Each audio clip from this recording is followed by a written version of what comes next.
Just when you think you've seen it all, Radare demystified pops out of nowhere and smacks you in the face, and it's like, whoa! And I'm like, where have you been all of my life?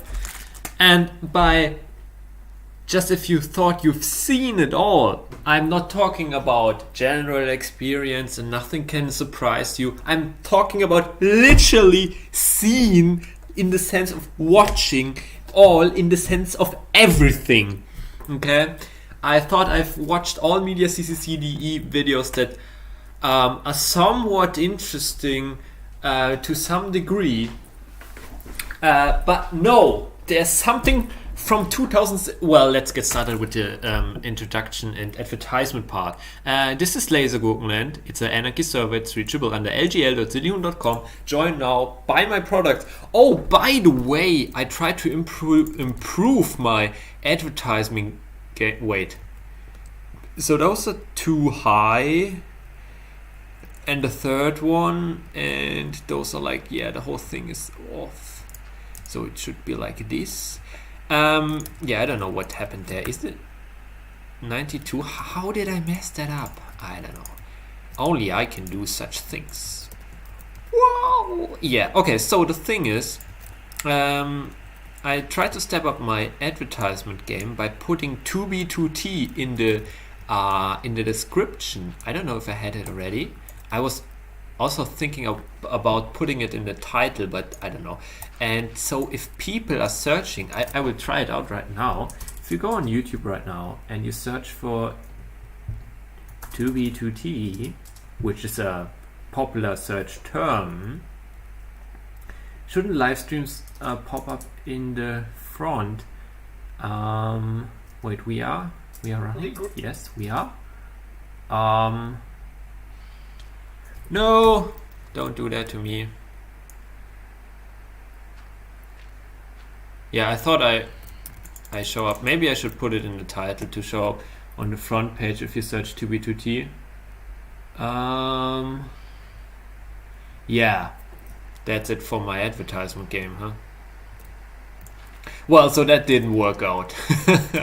But yeah, you get the idea. So I tried to get on the front page while being live and fish some 2B2T interests. But those are actually not players, right? So most of the 2B2T YouTube consumers are not playing Minecraft or whatever. But yeah, I don't know.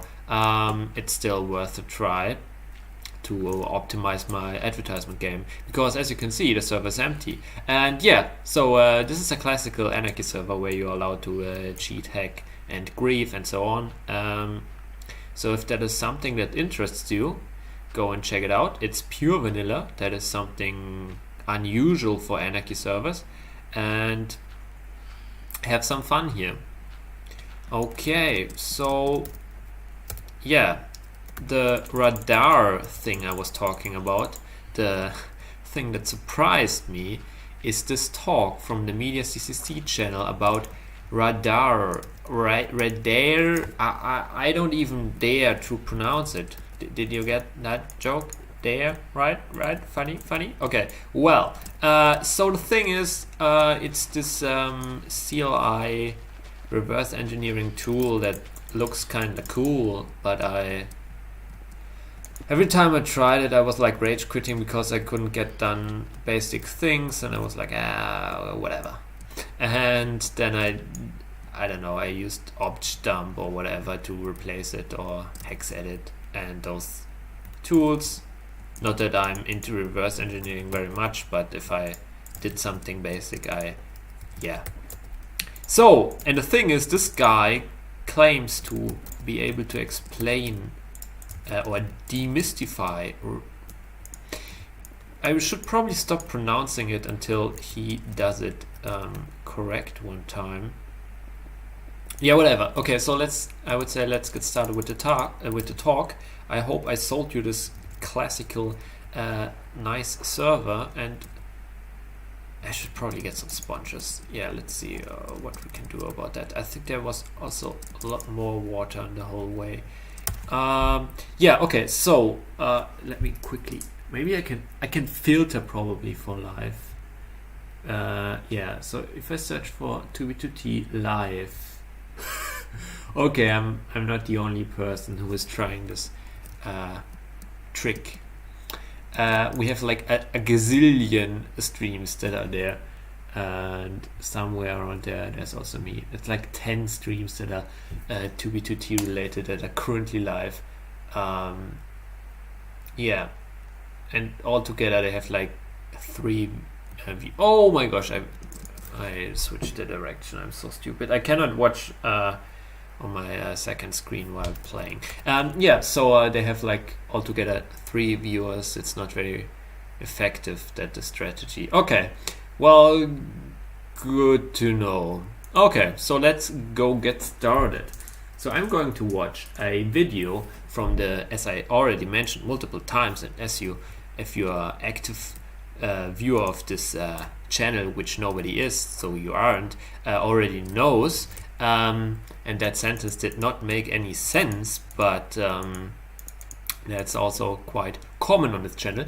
The Media CCC channel, mediaccc.de, is a YouTube channel where they upload talks from the German tech conference CCC, and this talk has the title radare, yeah, I don't know how to pronounce it, demystified, 33C3.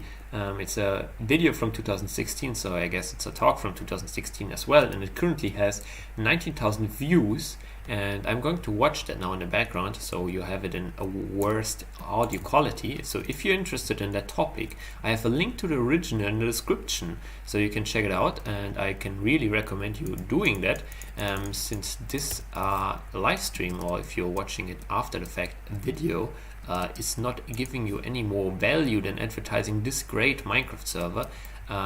So if you're interested in this radare content, go check out the original. If you somewhat ignore my recommendation and still stay here, it would be nice if you could leave them a click or a like after the fact if you enjoyed the content from this talk, and yeah, that would be like just nice to do. Okay, so then I would say, after this long introduction, let's go get started. And I am out of sponges. I should get some sponges. Where do I have some sponge? Do I have some sponge here? I guess I do. So, today... Yes, I do. As a first session, we're going to hear about radare.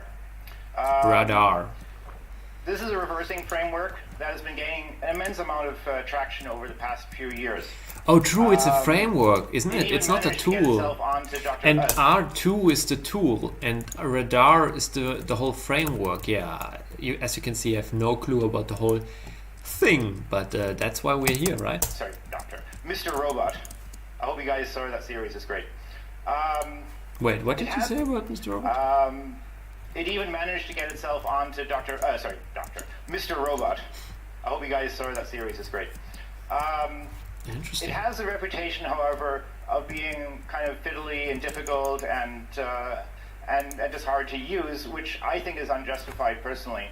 But weird to flex. dispel all of these myths, we have the author himself, Sergey Alvarez. Oh, the author of the tool. Also known as Crazy. And he's going to tell us all about it. And please give him a really warm welcome. Did I get it? Hello. My talk is about demystifying radar. I will try to explain a little bit what's radar and what are the reasons behind this title. As he already presented me, I'm Sergi Alvarez. My nickname, other people in the internet knows me as Pancake. I'm actually working at Now Secure. I'm doing research and development on mobile security. And I'm the author of Radar 1 and Radar 2. And also many other tools like SCR, Balabind, and all of them open source. Okay, well, maybe I was completely wrong about the framework and tool thing. I don't know. you will probably see. As always, do not take anything serious or for fact or as a true or whatever what I say in this serious, because it's nor for education or for entertainment. It's pure advertisement for a Minecraft server and nothing else is the sense of this series. Keep that in mind. I've been working in many things. I've been messing with Bluetooth. I've been coding assembly for video codecs optimizations, doing IoT firmware development. I've been also participating in CTF at DEF CON in the Sexy Pandas team. And also, I've been doing forensics, working as a sysadmin. I'm mainly doing stuff at low level C, but also I manage to do things in the website.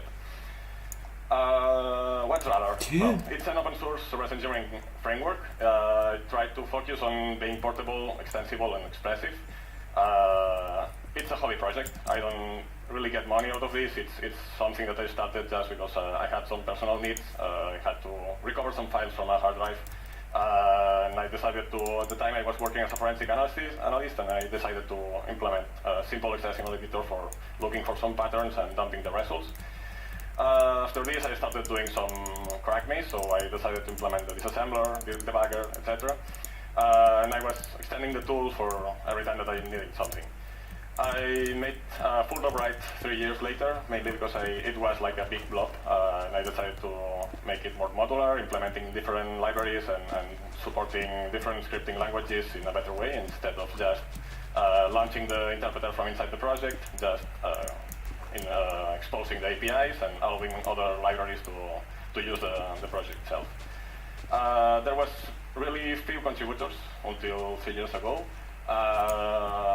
That's something that actually there are a lot of users, many contributors. Every day I have like 3-5 pull requests to review and merge.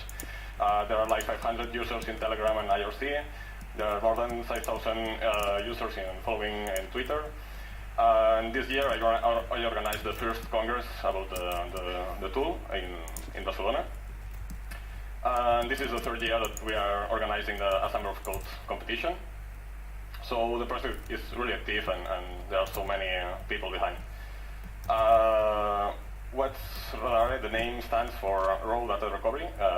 The reason is because I started the project as something for forensics, not something for static analysis or debugging, anything like that.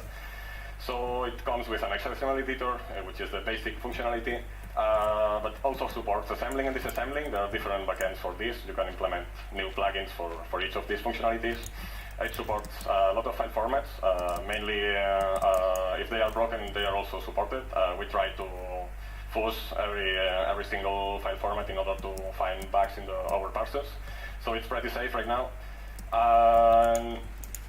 It supports mainly static analysis, but there are also capabilities for doing dynamic analysis. It's also able to do hash checksums, compute entropy, and look for differences between different files. It's able to debug. It also comes with an emulator, and there are APIs for writing plugins to with other emulators like Unicorn and things like that. It also comes with functionalities for exploiting, like drop gadget finder, payload generator, debrushing patterns, etc. It supports scripting, like a package manager, because actually there are so many extensions and plugins that people use, and I don't want to bring them all together inside the core, so it's better if I can just provide a simple way for other people to install these plugins. So should it be here? What can you expect? Well, this is some examples of things that people is already messing up with Radar. There is Pokemon ROMs for Game Boy, Street Fighter, same for iWatch DNA sequencers, the Apollo 11 CPU, etc. But wait, don't lose the rail. We try to focus on myth, so we should explain a little bit which myths people think about this project. Many people think that this radar is not stable. Other people think that it's difficult. There are so many commands, they're difficult and hard to remember.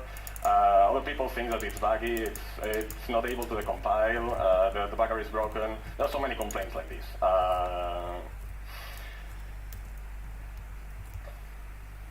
But first, let's try to make a poll. How many of you know this tool? Okay, I guess that everybody checked the website before coming to the talk. Wow. How many of you already use the tool? Half of you. Half of the attendees. That's pretty good. Okay, so let's talk about the first myth, which is it's difficult.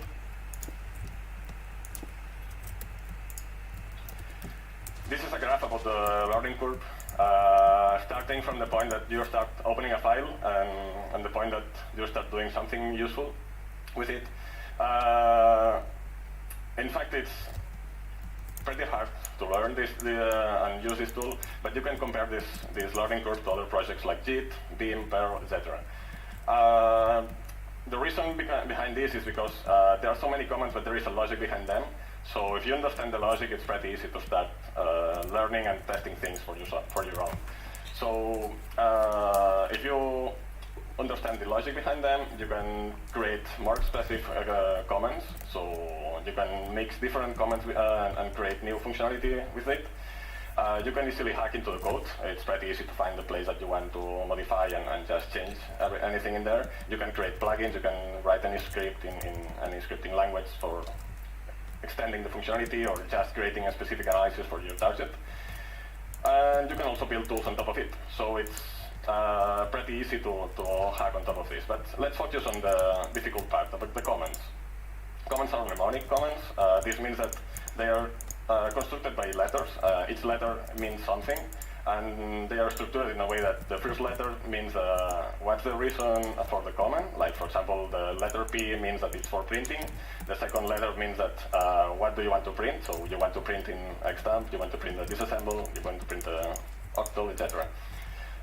It has a lot of Unix-like concepts behind this shell. So you can use pipes, you can use redirects, there is an internal grep, you can also less, you can indent JSON. And all these things come inside the tool. You can also pipe to the shell, but the reason for this is because you can just ship the radar to binary and in any target device, and you will have like a full Unix shell in there, more or less. You don't really need to ship a less command. You don't really need to ship other tools like JSON, PP, etc. No. It tries to be orthogonal. This means that you can mix different comments and get new functionality out of there. So let's make a quick demo about understanding which comments are the basic ones. You only need to remember 5 comments. After this, you can start learning other modifiers or comments that can be helpful for your targets. But the 5 basic comments are these. We can open the file. We can seek any place. Can you read the? I can make it bigger. We can seek, for example, to this address. We can print disassemble of this address. We can seek back. As you see, all the subcomments are in the help, so you can just append a question mark at the end of the comment and you get the help of the subcomments. And you can also make relative seeks like this. The other comment is a P, which is for printing. We can print in different formats. You can print an examp, you can print a disassemble, you can print just instructions. And then the other comment is the double D, which is for writing. I will enable the catch because I don't have. I didn't open the file for writing. So if I want to write something here, I will have to enable the catch. So I can patch, for example, the first instruction, and we'll see that the knob appears in there. So the double B command allows you to write things in there. You can write express, you can write assembly, you can write the contents of a file into the current seek, etc. And then the last command, and not for this less important, is the Q, which is quitting the program. We can see that there are some modifiers here. We can use, for example, If we are disassembling like this, we can grep. We can also grep for some specific strings. We can just grep for the calls. We can also count the number of calls that are here. And if there is like a huge or long list of things, we can first ask if you want to print all these things, but you can also use dot dot, which means internal less, and you will get like scrolling in there. So that's more or less the first logic behind all these comments. We'll learn more comments after this. Radar 2 is structured into different modules. There is a lib directory which contains all the different modules. There are libraries, we can see them in here. There is like a core which links against all the other libraries, and each other library it's linking against other ones. rutil is the basic library on top of libc. So if you want to port to any other platform, you just usually need to patch on the non-portable parts, which usually is the debug that takes all the core functionalities for debugging for the specific platform. But you can also build without debugging, so it's easy to port. And this is more or less the structure of all the libraries, and each of these libraries allows you to create plugins out of them. They are under the P directory. And there is also the bin.r directory, which contains all the binaries. So we can check this.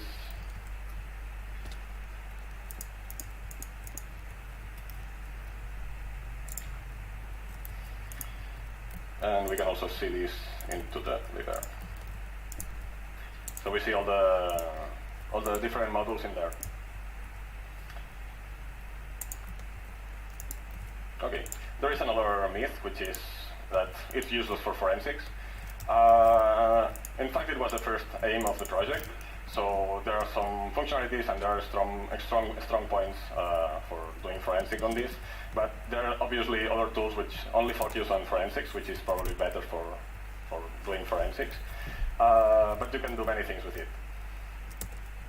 Like, for example, opening these devices, you can open a /dep/SDA or a Windows device.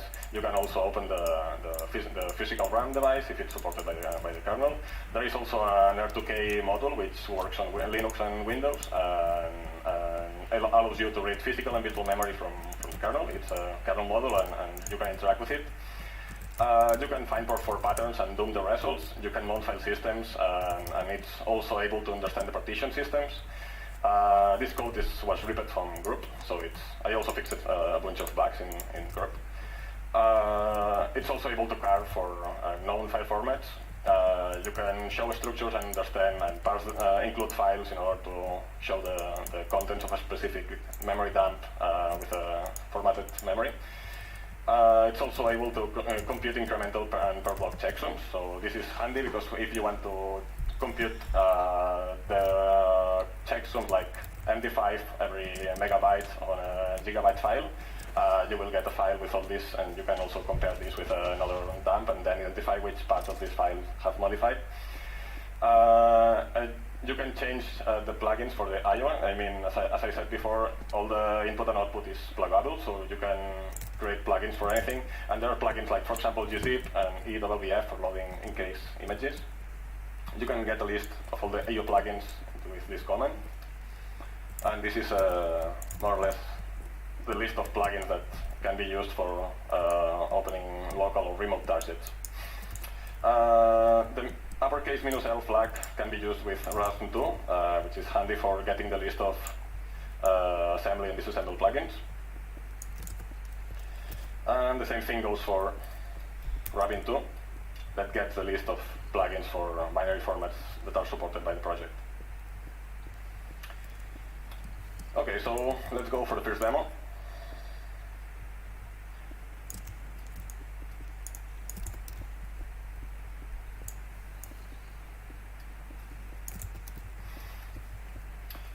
Okay, so we have a file which seems like it's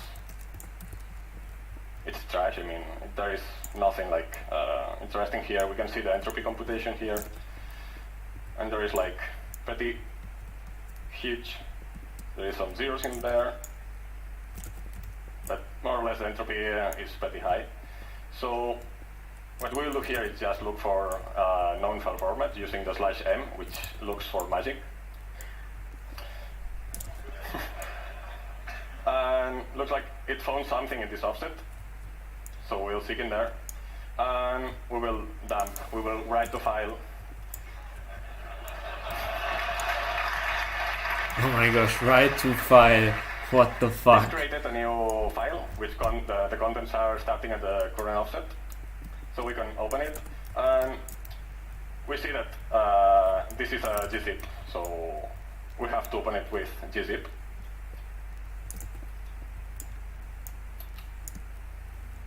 And now we see something in there. We can use pm again, and you will see that this is a fat file format. So we'll use the m command in order to mount this partition. Using the m command, we'll specify that we want to mount this in the root using the fat file format and the offset 0. We can specify a different offset if we want to mount a different offset inside the file. Now you can use the ms with each shell inside the mount file format. And we can see the contents of this file format.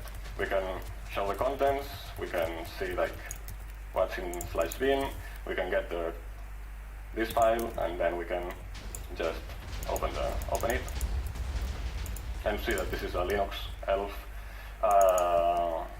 common ls program. So there is a bunch of functionalities that can be handy for forensics. Another complaint is that analysis is slow. It's true that analysis is a really slow operation. It's blocking mainly because it takes some time and you need to grab all the information before doing anything useful. You can do this analysis in background, but it will still take a lot of time. Doing it in background means that you have to put a lot of mutex on the logic of the analysis, so it will slow down a little bit. It doesn't work really well for big binaries, mainly because it takes a lot of memory and CPU time. It's sometimes not able to find all the functions. There is the rule of adding more A's at the end of A, so if you use the AA command like this, you use AA, you will analyze all the symbols. If you add another A, you will do more analysis, and you add more A's, you will get more things. So people at the end start adding more A's in order to get more analysis, and this is probably not the best way for making analysis. So there are so many commands and configuration options for doing this, and there is this blog post that I wrote explaining some of them. So if you're interested, you can just read it or just ping me a little bit, and I will try to help you. But the idea behind this is not waiting a lot of time in order to finish the analysis and start doing something, because if the analysis takes a lot of time, means that after doing it, it will be really slow in operation, so you will have to think another more abstract way for solving the problem. So what I usually do is that 90% of the problems that I try to solve, at least from my daily problems, is that I can just analyze 10% or part of the program and grab the information that I really need, and instead of analyzing the whole binary. Usually you just look for a string, you look for references to this string, you look at the functions that are using these references, and then you start analyzing just 5-10 functions, and after this you don't really need much more information. So you can just use the comments for analyzing the target information that you want. You can analyze much faster because it's much less contents. And we are improving on every release, so if you're updating frequently, you will get fixes and faster analysis on every build. Well, you have to understand the logic behind all these comments and options, and we'll see some of them.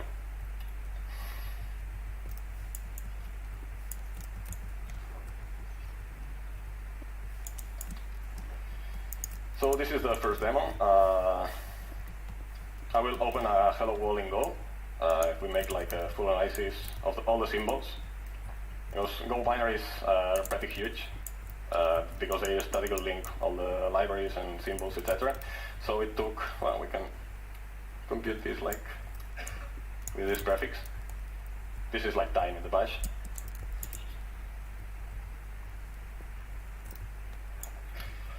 So it took like 8 seconds.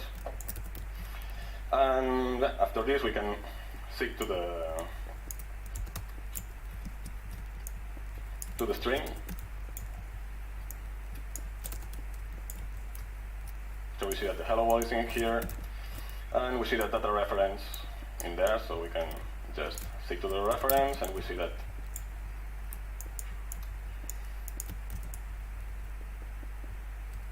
the hello world string is referenced in this instruction. But it took some time. I mean, it was 8 seconds. I mean, this is a simple example, but if you try to do this in a huge, bigger binary, it will take more time. So let's do the same using this script. This script basically looks for the hello world string, it seeks to this address, and then, well, it renames the flag. It defines that this is a string, it changes the block size for speeding up the search, and then look for references to this offset. If we run this script,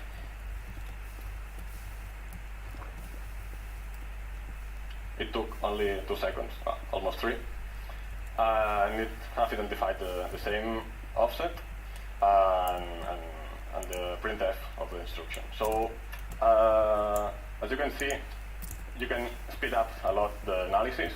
This is a simple example, but it can be there is much more difference if you try to in a big binary. Another thing for analysis is that sometimes the references are not that clear. This is a hello world for iOS in ARM64. And we can seek to the hello world string, and we see that there is no reference because we didn't analyze anything. So we will make like all the analysis options.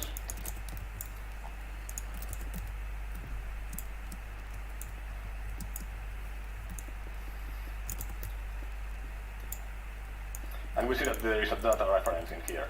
But if we try to analyze like in a simple way, we'll see that there is no reference. The reason behind this is because in ARM and also other architectures, the references are computed in more than one instruction. So you need to emulation in order to understand the correct reference out of the... So if we go to the main, we will see that the printf is getting the address of this symbol in here. So it's getting the base address and then zooming an offset. And we can enable the emulation. And using emulation, you will see that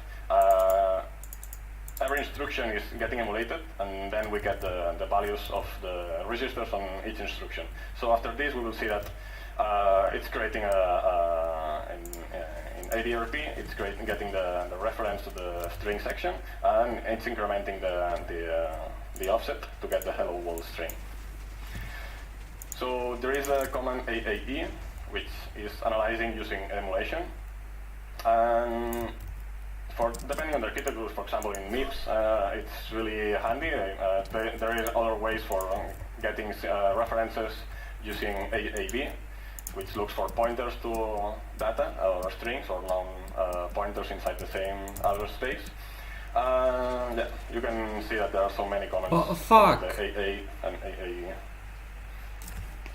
subcomments. Only one Okay. TNT. My complaint is that radare is not documented. And well, that's not true. It's documented in C. There is inline help in every comment.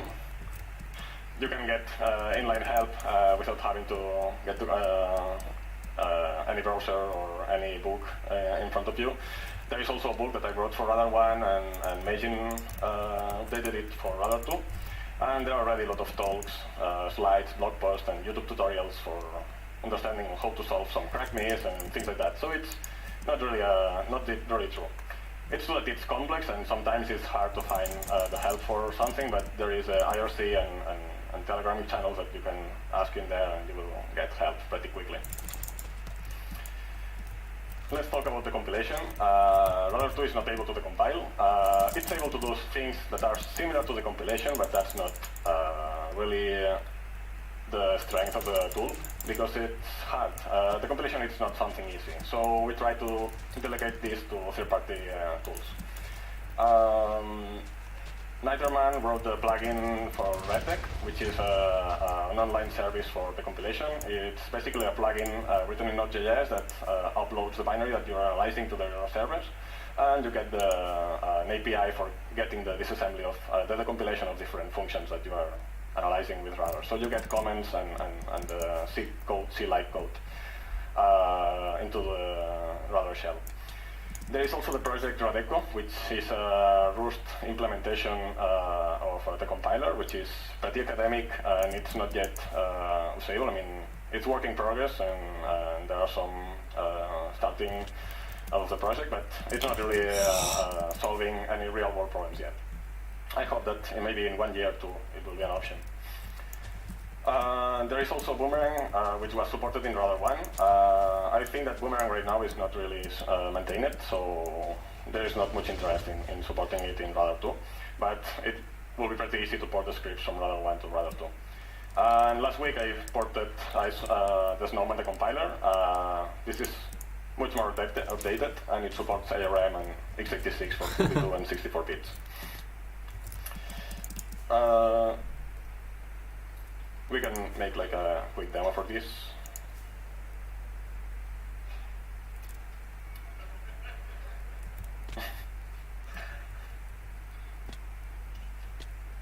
Oops.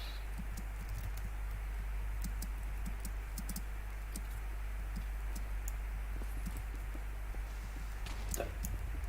We'll try to come back to the after it's compiled. So let's talk about the disassembly. Disassembly is probably one of the good points of Radar because there are so many options for disassembling. You can categorize the instructions depending on the type of instruction, which is pretty handy for reading code because you can easily identify where are the jams, where are the mathematical points, where are the parts of the code that are doing crypto or doing like traps or some syscalls, etc. There is also support for analyzing variables and arguments, so you can identify where these variables are accessed in the disassembly. There is also support for pseudo-disassembly. This means that it will parse things like at EAX, 3 and convert it to something more human-friendly, like the expression on the right. And this is handy sometimes when you want to get some more C-like code, but it's not really a way to decompile. Okay, so we get the Artus now entire.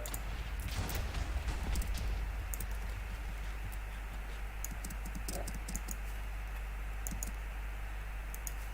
Okay, too bad. Let's talk about the disassembly.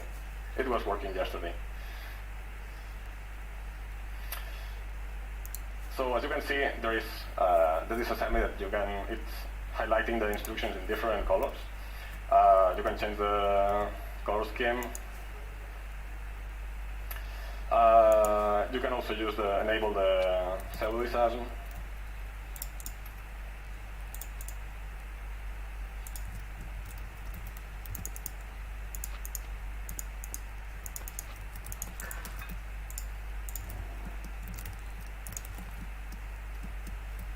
So you get things like this. And the thing is that there is PDS, which shows a summary of the disassembly of the function. If you analyze the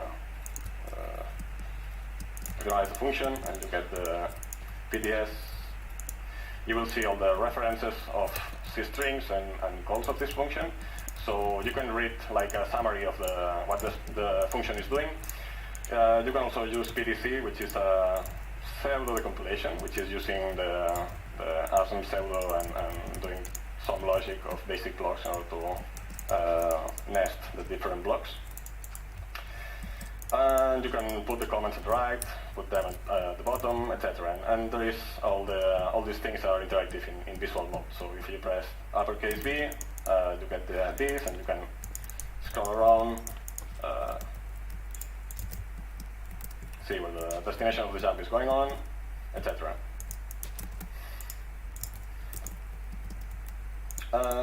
Yeah, finally there is a nasty art graph for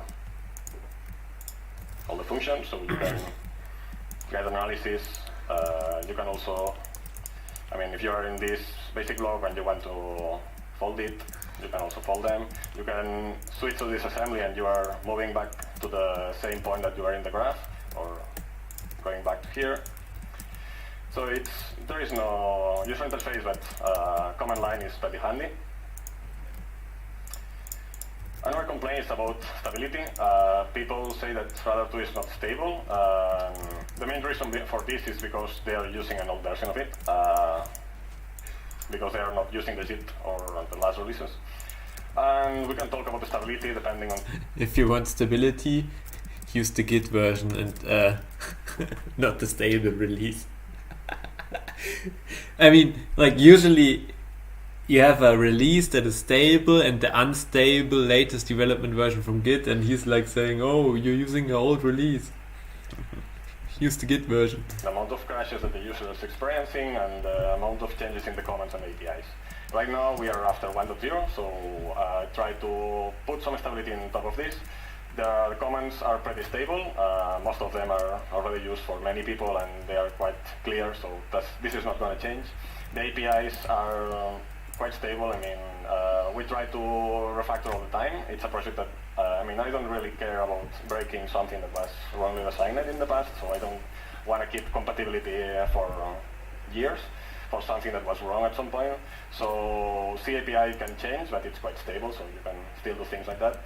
And if you want to pass the output of a command, you can just append the J letter at the end of the command and you will get a JSON output. So you can do things like this. If you press the I letter, you will get the information about the header of the binary. You can get the symbols. You can get the sections. You can also get the sections like this. And the thing is that if you append a J at the end, you get this JSON, which can be indented using this. And you get the indentation in the JSON. This is pretty easy to parse because all the programming languages, the modern programming languages have libraries or they support parsing JSON to native objects of the language directly. So it's pretty handy for scripting. And the thing is that this is much faster than using FFI or trying to deserialize all the binary structures from C into Python or any other language, because it's allocating a lot of objects in a non-properly way, because parsing JSON parsers are much faster than any other parser right now. So other complaints that some specific functionality is broken. Many complaints, or most of the complaints that I receive every day in IRC are already fixed in JIT, so please update your version of Radar 2. If anybody reports a security bug or any crash is found, they are fixed in less than 1 day. Usually in less than 1-2, depends on how far the laptop is from me. I try to follow the rule of you see it, you fix it. So if you see a problem, I try to teach you how to fix it before just saying, it's broken, and I try to fix it later. This is because the community grew too much, and I try to teach the community to be self-aware of the problems and how to solve them, and how to report properly, and how to just report the reproducer, say at least pass the backtrace or something that can be useful for me to understand what the problem is. And mainly, you should also post the version of Radar that you are using to see that if it's not the last version, I will not fix it, because I'm only fixing bugs that are already in JIT. So we try to make a release every 6 weeks. This is something that I decided after seeing how the Rust project works. I think that 6 weeks is pretty nice time schedule, mainly because having like 1 month is really predictive. I mean, you expect like the first day of every month to update something, and every 6 weeks is something more random. So at the end, I'm rounding up, down, and you never really know when the next release will be. So that's kind of surprise and funny. Wow. And the thing is that if you release, some years ago I was releasing once or twice a year, and this was not really good for the project, mainly because if you are releasing too few every year, there was like 2,000 commits to review, there is a lot of things to test, there was no test suite at the time, and well, right now this is solved by making shorter time releases. So we have a test suite and we test everything more frequently. So it's hard to make a JIT clone and get a version that probably is not working. But there is also the problem of Debian. Debian is a distribution that tries to be stable, and by stability they mean that they are not updating really frequently. Well, the thing is that the current version of Debian stable is 5 years old. And if you can imagine that every 6 weeks there is like 400 commits, you can see how many commits are in 5 years. So I would recommend you to not use the packages from Debian. There is packages that are already shipped in my repos, and you can also use the packages from SID, which are a little bit more updated, but they're still old. So as I said before, I tried to use the test suite. I use the RDD pattern, which was invented by me, and it's mainly a regression development pattern. And the thing is that after you find a regression, you write a test, and then you test that this regression will not happen again. The reason for this is because it's too late for doing TDD. TDD is test development, and this means that you write the test before writing the code. So as long as the code is already there, I have to write the test after this. And as long as we are doing continuous refactoring of everything in order to improve the stability and portability and the reliability of the code, some bugs can reappear. So it's important to test everything. Right now, the test suite takes like 15 minutes to run on Travis. Whoa! And half an hour in what? For OS X. The fuck? It's too slow for Aperture, so the Windows test suite is not running yet. We try to impose the fuzzing inside the development process, so before any release or during the development of every release, there is some people doing fuzzing on different file formats, the command line shell, different inputs into the program. And we use different tools like Valgrind, Sun, Silag Analyzer, and Scan Coverity in order to identify which are the parts of which are more buggy and which ones are the places to solve the bugs. This is important mainly because there are so many contributions. Many of them are from people that are starting to code. And we try to follow some standards. So there is some coding style, and this requires some education to the community. Another complaint is that this is not written in Python. I know that C is not the perfect language. It's easy to make mistakes, but Python is not the solution. I mean, maybe at some point there will be a language that can replace C, maybe Rust, or maybe Swift, or I don't know. But maybe Rust is the one that fits better inside the philosophy of the project. But if you want to use Python, there are 3 different bindings for the native APIs. There are 2 different bindings for R2Pipe, supporting different transports. I will explain later what is R2Pipe.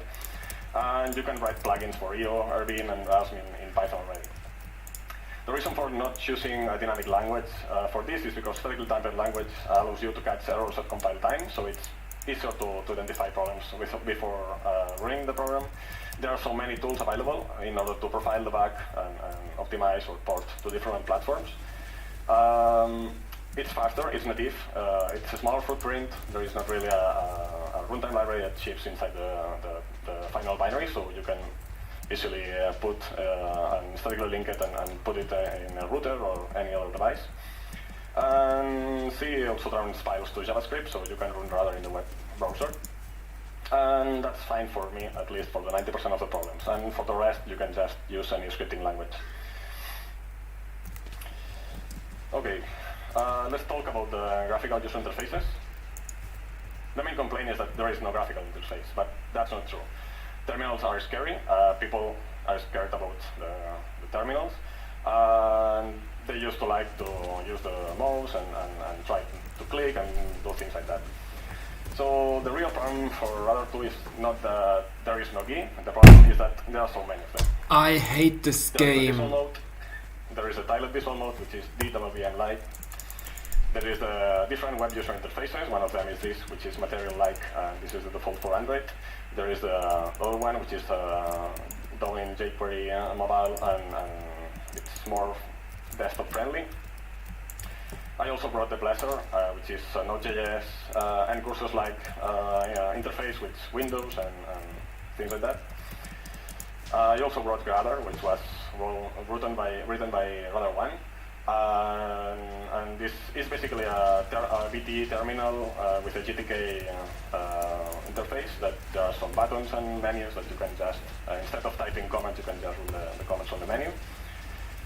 There was a complete interface written in Bala. It was working pretty fast and pretty nice, but it was abandoned because it was boring to write graphical interfaces, and I think that nobody cares about that. So I never released it, but it's there.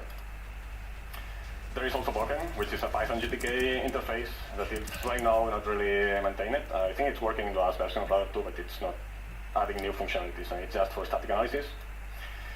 Now there is a guy, Mandingo, who is writing a new user interface. When is the talk? .NET, 2016. I think I saw a neat-looking graphical thing for it lately. Depending on the Explorer widget and also the MFSC API, so it doesn't really work on Linux or OS X, so it's not portable. Maybe someday it will be portable. 3 days ago, a guy made a mention to me in Twitter, so I had to add this slide. And he's writing a Qt5 interface. You can see a screenshot here, right from the GitHub. But let's talk about a real user interface. The author of Boken, Hugo Teso, has been working for a year and a half, something like that, in a new user interface written in Qt and C++, which looks like this. That looks good. Interface. Looks very macOS-like. Only static analysis, but it will support debugging and emulation or things like that. And it will be released early next year. Okay, so let's talk about scripting. It's a topic that is complicated. Really, if you focus on the problem, you only need to understand the comments, and you only need to understand all the APIs. So if you know how to use Radar, you can script Radar pretty easily. Mainly because I was trying to follow different paradigms, like trying to make the endings more language friendly. So at the end, you really need to have bindings specific for each language. And the reason is that this is too much work, and APIs are changing.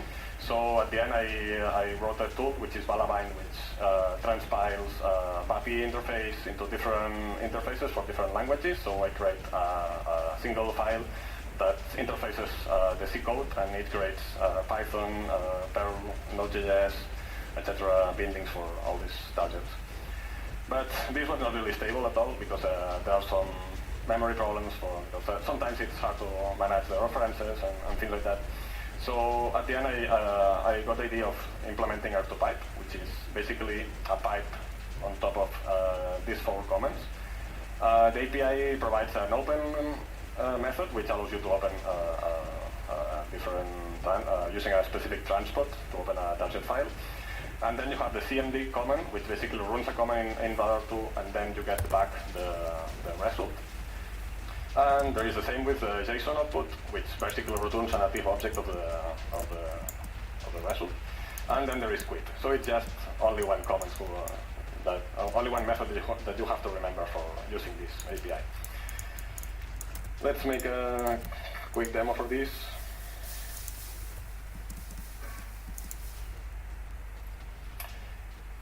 This is a script for getting the configuration file of the Mirai malware. This is a botnet. This is the script. It's written in Python, and it's using R2pipe. It's basically extracting the configuration file out of the binary.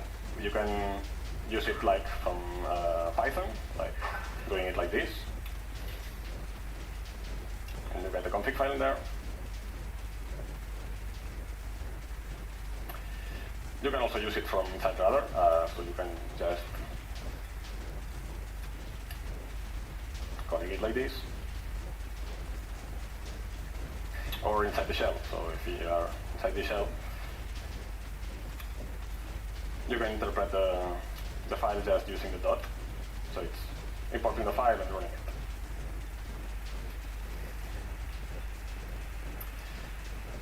There are so many examples in many different programming languages. In fact, this is the list of all the languages that are supported for R2Pipe. Not all of them support all the transports. By transports, I mean that you can use R2Pipe through HTTP, you can also use it through TCP, you can also use it with pipes, just spawning the binary and reading, writing the standard input, standard output. This works in all platforms, in Windows, Linux, and OS X. And there are examples inside the directory. So if you go into the R2Pipe repository, you will see that, for example, for Node.js, there are examples in there. And you can see, for example, there is an IRC bot. There is also a Cisco emulator, which is basically implementing a Cisco handler in JavaScript. And you can run this hello world, which is basically this code. And this will have to install the npm.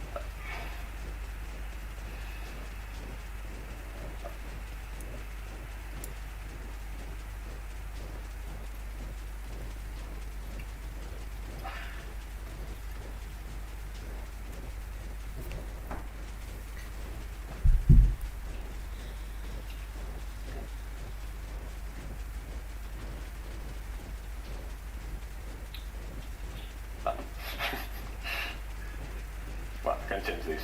Just yeah. Anyway, the Python example is the same in Python.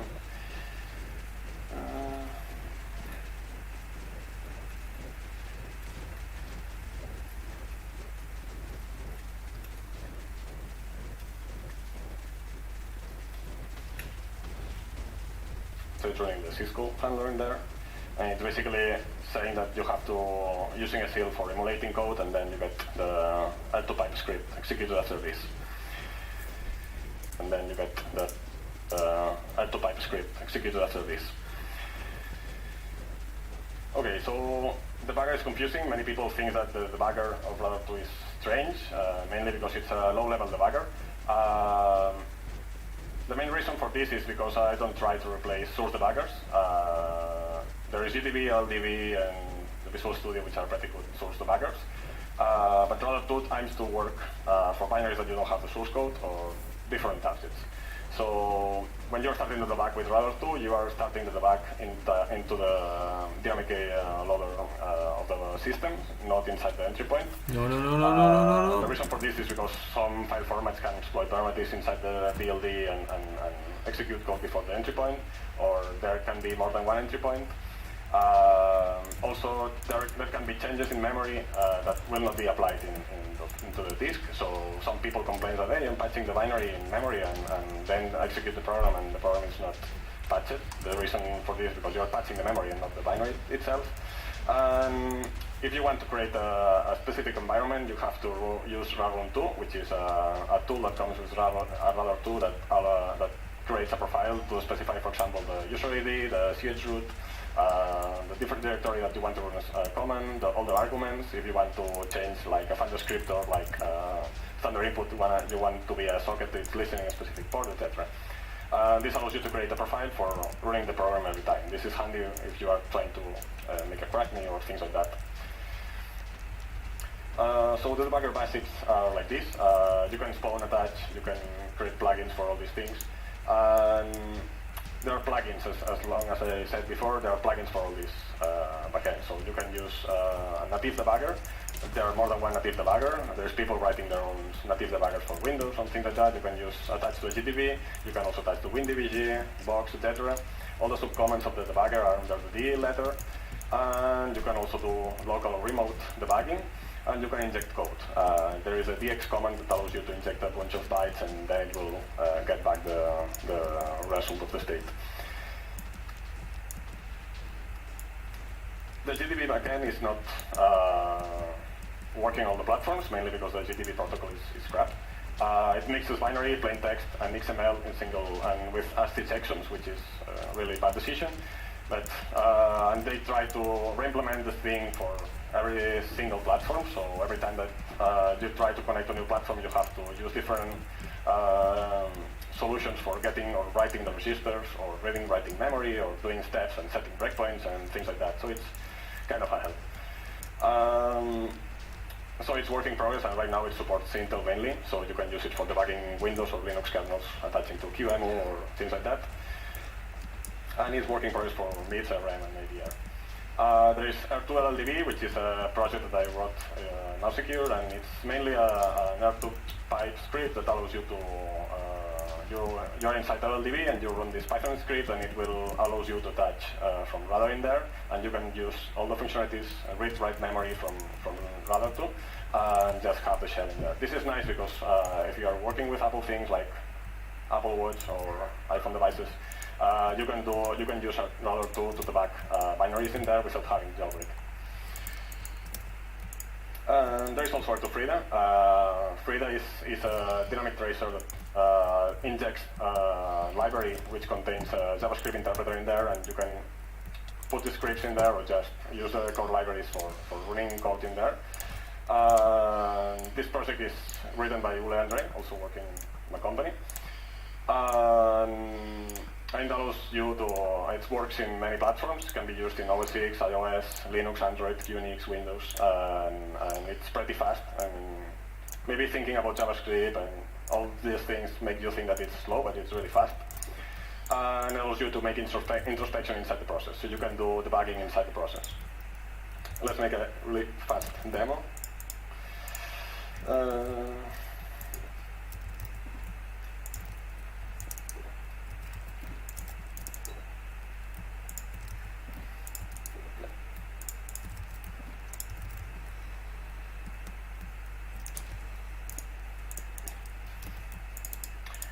So I have Node.js running in this terminal, and I have radare 2 in the other one, and I will use Frida to attach to this process. Right now,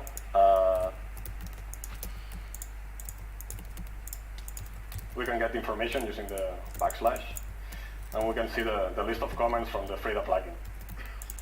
From here, we can get information from the binary. We can get information from the exports, for example, the symbol that.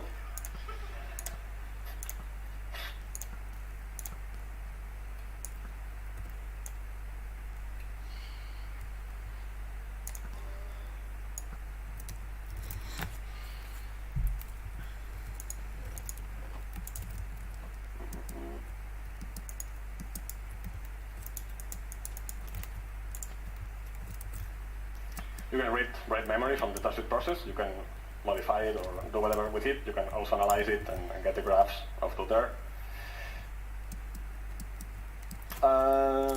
Yeah, this should work.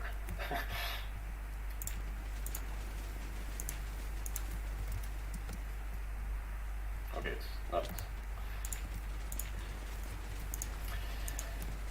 Okay, so what I'm gonna do now is use the DTF command, which allows you to trace specific symbol, and use a format string for tracing this function.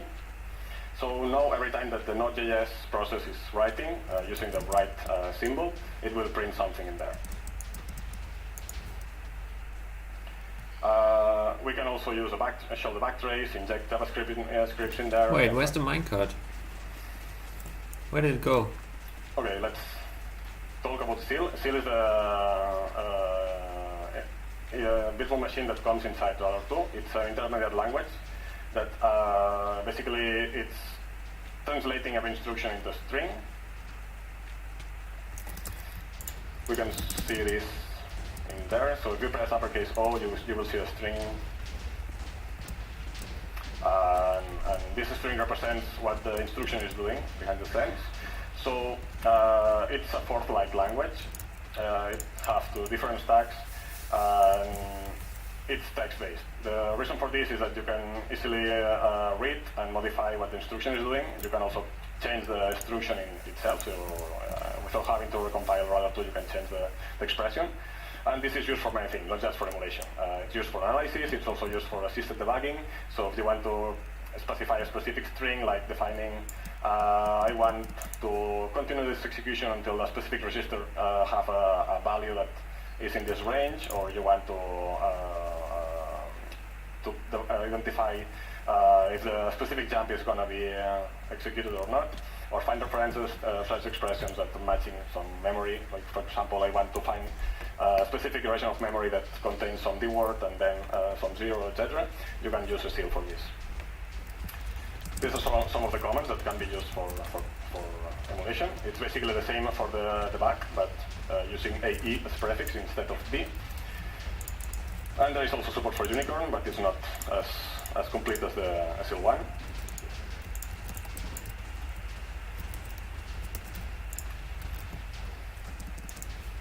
So here is a crackme. It can be solved using this script. It can be solved using this R2 pipes, this R2 script, which is basically seeking to a symbol that you want to emulate, running the code in there and stopping at the point that is comparing the two strings, and then dumping the register values. So we do like this. You get the password. And the same thing goes for the Python. So it's basically doing is calling the check password function, which is in there, and then inside this function it goes for looking for the string compare, and then getting the value of the registers. If you do this,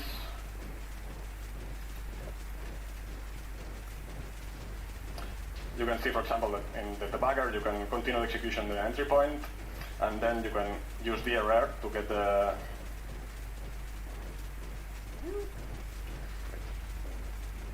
debugger. So I'm continuing to the entry point, and then I'm using DRR to use telescoping in order to get information of every register and where they're pointing to. So you can also do the same in the stack to get all the pointers of the strings and so on. I'm completely lost in this talk.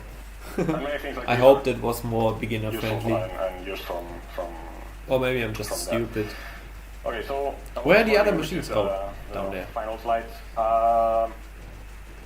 are so many functionalities in Radar 2 that can be handy for exploiting. It's like you can patch code in memory. You can do things like that. So I'm right now in the debugger. So I can just put the cursor in anywhere, and I can press uppercase A, and I can just patch the code with, for example, with this. This is handy for preparing some specific environments. There is simulation, debugger, static analysis, and there are some handy functionalities like generating and finding offsets of diverging patterns. You can do resistant telescoping like I showed before. You can do heap analysis. This is only working on Linux, but it will be ported to OS 6 and Windows soon. And let's make a quick demo about the radar thing, which is a front end of Radar 2 written in Node.js that basically allows you to create rough gadgets.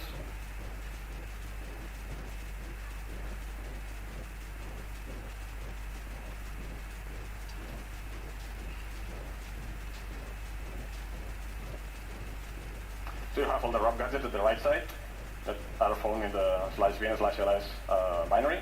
You can add them in there. You can also remove them. You can move them around. You can also drag and drop. And when you have all these things ready, you can just debug. And you get the terminal ready for debugging the rough gadget that you have written. So you start inside the red. So you start stepping, and we are stepping all these rough gadgets. Yeah. And to finish, I would like to show you one of the reasons that you can use Radar 2 for extending or using a specific exploit. I'm using Vertigo exploit for writing a Neo plugin. So this is a vulnerable Linux. It's 1 month from 1 month ago. I don't know if you know the Vertigo vulnerability, but it's pretty funny. and you can read more in these URLs. What this vulnerability allows you to do is to modify files that are not owned by you. So you can modify, for example, the etc services. I don't have permissions for this, but if I'm using the Dirtico plugin,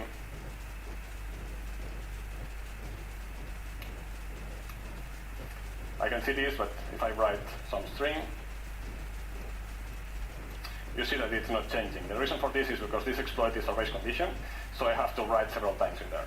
So I can just tell radare2 to write this comment 10 times. Nice. It will patch the binary. So you can just cut and get the file that has been changed. So you can use IO plugins or any other plugins for exploiting any of the bugs that are in the systems.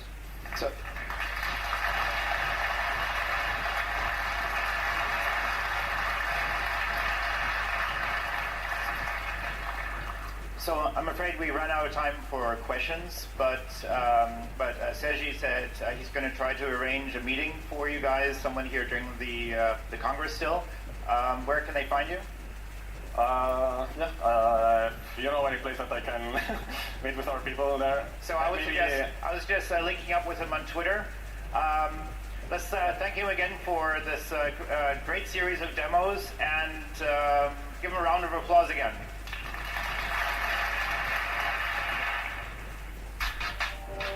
Alrighty, that's it for this advertisement episode. Make sure to check out the original talk if you watched until here and leave a click there. And if you enjoyed the talk about radare, then leave a like on the original video. Link to that is in the description. Make sure to check out Lasergurkenland, reachable under lgl.cb1.com, and see you in game.